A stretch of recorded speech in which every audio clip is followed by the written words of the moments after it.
Assalamualaikum warahmatullahi wabarakatuh. Jumpa lagi bersama saya di channel ini waktunya viral.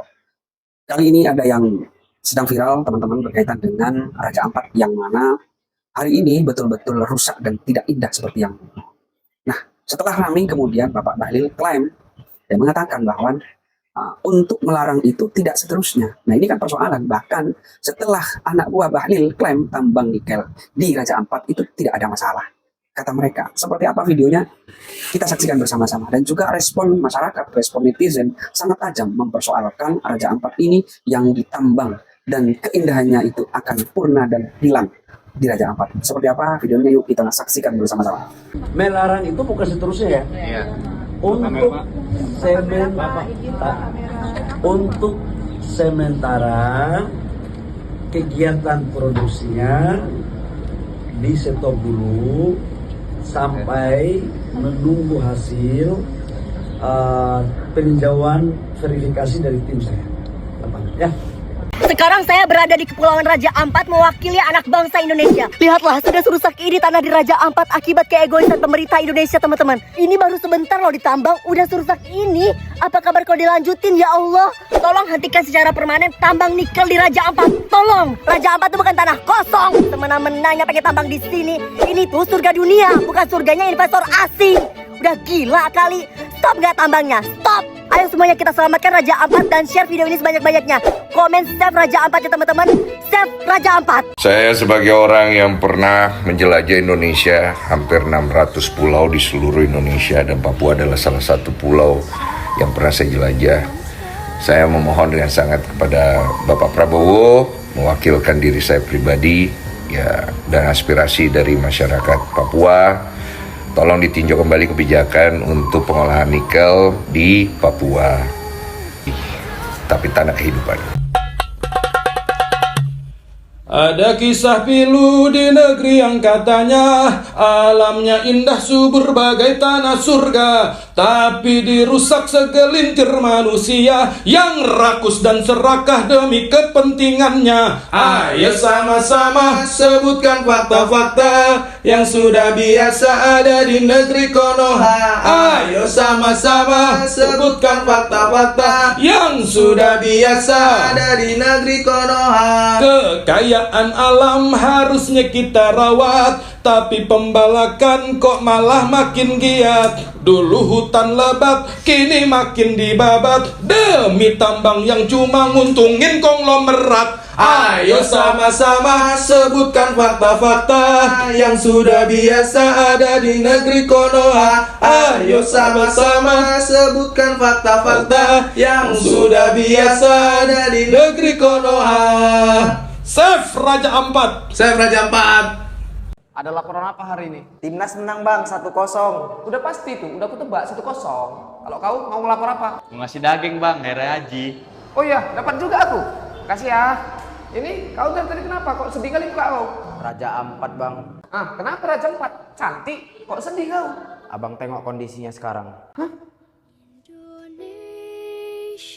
Raja Ampat.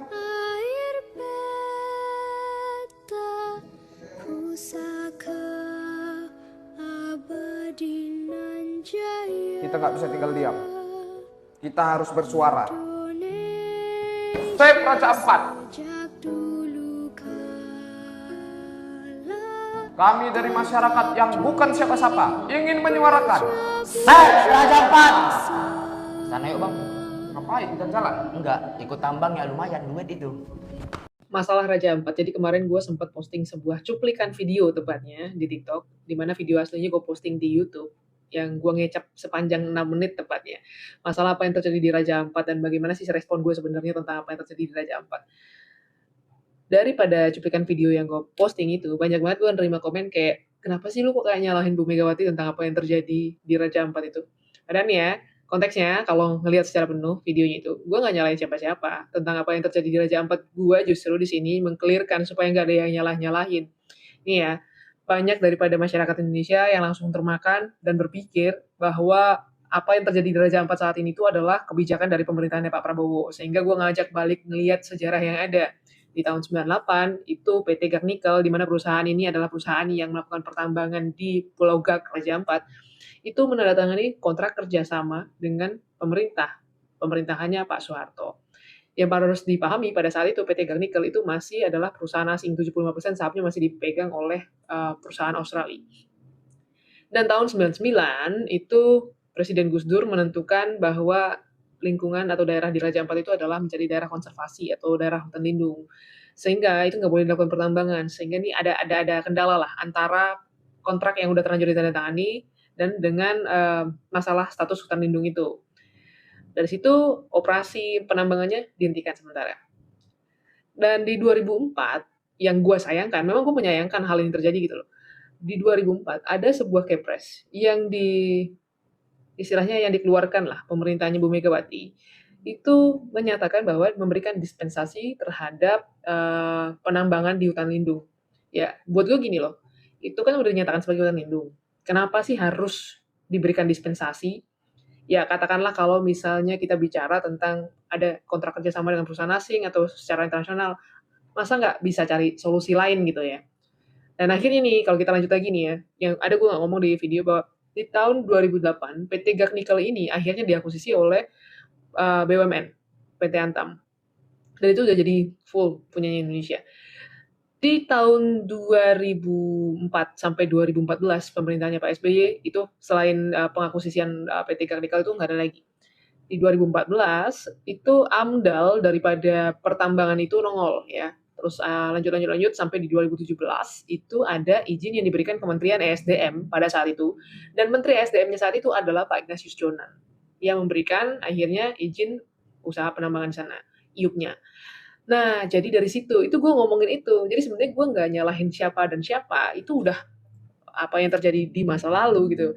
Yang buat gue sekarang, saat ini bagaimana pemerintahnya Pak Prabowo itu bisa mengevaluasi dulu, lalu menangani, bahkan mungkin bisa memikirkan penanggulangan yang udah terjadi, tentang kerusakan yang udah tercipta daripada penambangan yang udah ada. Jadi itu yang gue sampaikan. Jadi makanya biasakan kalau misalnya mendengarkan sesuatu, dengarkanlah secara penuh dulu, baru kalian komentar. Dan ini ya, nggak penting untuk cari tahu siapa yang salah atau bukan, itu bukan tugas kalian. Ada orang-orang yang memang punya tugas untuk nyari tahu siapa yang bertanggung jawab, dan biarkanlah mereka yang berwenang nanti yang menuntut gitu ya. Kita sebagai masyarakat itu cukup mengawasi apakah itu benar-benar berjalan sesuai prosedurnya.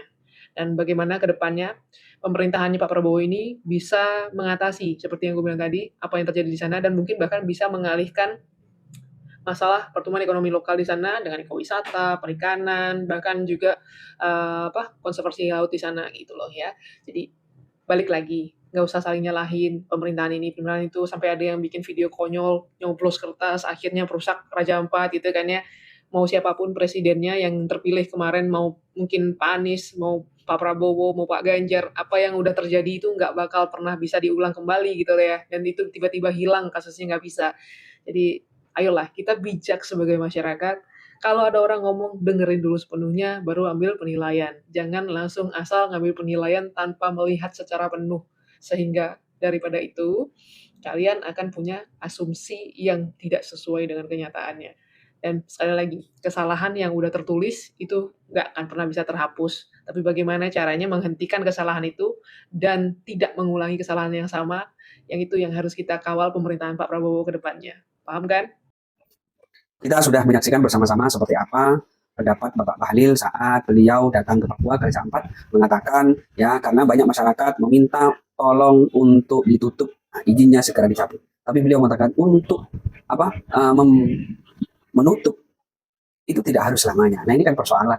Padahal sudah jelas bahwa Raja Ampat hari ini betul-betul sudah kelihatan tidak indah. Bahkan banyak para masyarakat netizen yang berpendapat sangat miris terhadap Raja Ampat ini, ya kan? Pemerintah kemana aja gitu.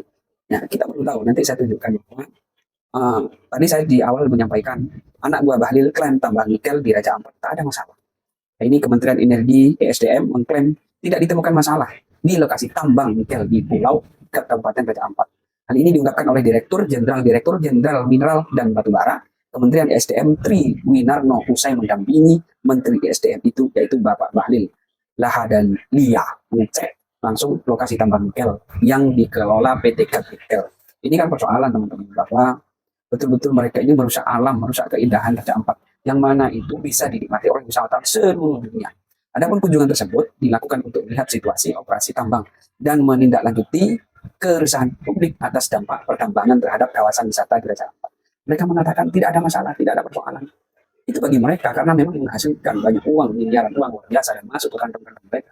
Ini persoalan merusak alam, tidak melihat masyarakat di wilayah tersebut. Dan juga salah satu destinasi bangsa kita milik Indonesia yaitu Raja Ampat. Aduh, miris sekali kita melihat. Oke, itu saja teman-teman video yang bisa saya sajikan. Mudah-mudahan bermanfaat. Kita tunggu video-video berikutnya. Oke, terima kasih. Assalamualaikum warahmatullahi wabarakatuh.